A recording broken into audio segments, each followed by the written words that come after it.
तो ये स्टेटमेंट आपको डिटेल में हम बाद में सुनवाएंगे, लेकिन इस बीच हमारे पास एक बड़ी खबर आ रही है। सेना अध्यक्ष एमएम नरवणे पहुंचे हैं लद्दाख। ये बड़ी खबर इस वक्त सामने आ रही है।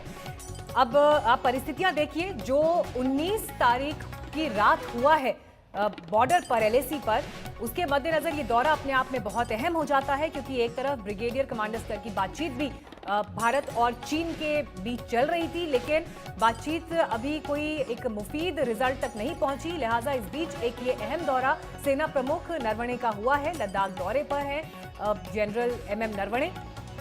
इस दौरान कैसे अभी हालात हैं एलएसी पर, सीधे इसकी जानकारी लेंगे। लेकिन भारतीय फौज एलएसी पर मुस्तैद। जिस तरह का एक्शन 29 अगस्त की रात हुआ और उसके बाद से जो परिस्थितियां अभी एलएसी पर बनी हुई हैं, लद्दाख से लेकर अरुणाचल और उत्तराखंड तक के वो इलाके, वो सीमा जो चीन से लगती है, भारतीय फौज उस पर मुस्तैद। लेकिन इसी बीच जनरल नरवणे का ये दौरा अपने आप में बहुत अहम है।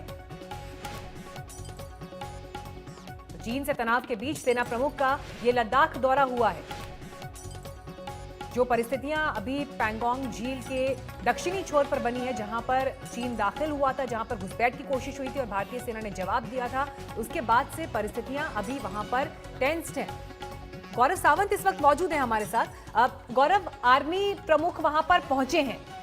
इस दौरे का बहुत अहम अर्थ यहां पर है, क्योंकि जो परिस्थितियां 29 तारीख के बाद से वहां पर मौजूद हैं, सेना का मनोबल बढ़े, सीधे ग्राउंड पर जाकर जो टॉप लीडर है वो जानकारी ले।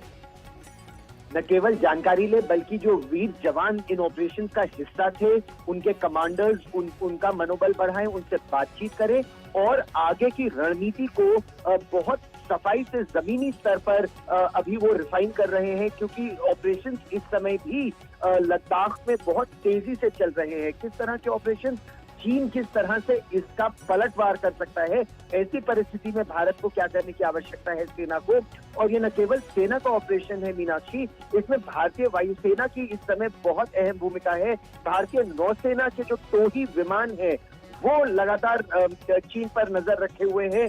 न केवल हिंद महासागर के क्षेत्र में, बल्कि भारतीय वायुसेना तो नौसेना के विमान हिमालय में भी सरहद के उस पार पैनी नजर रखे हुए हैं। कोई हल्का सा भी मूवमेंट होता है दूसरी तरफ तो सीधी जानकारी यहाँ पर आती है और रणनीति को रिफाइन किया जाता है। तो बहुत ही टेंस सिचुएशन है इस समय वास्तविक नियंत्रण रेखा पर, और किसी भी समय कुछ भी हो सकता है ऐसा अंदेशा है, क्योंकि चीन बातचीत का केवल दिखावा करता है, बहाना बनाता है और फिर अपनी कार्रवाई को करता है। मीनाक्षी, बिल्कुल शुक्रिया गौरव आपका इस जानकारी के लिए। आपसे अपडेट्स आगे भी हम लेते रहेंगे। तो सेनाध्यक्ष का लद्दाख में ये अहम दौरा और जिन परिस्थितियों में, जिस समय में ये दौरा हो रहा है, उसके मायने स्ट्रेटेजिक लिहाज से बहुत अहम। एक छोटे से ब्रेक के बाद फौरन लौटेंगे। नमस्कार, मैं हूं अंजना ओम कश्यप। हमें उम्मीद है ये वीडियो आपको पसंद आया होगा।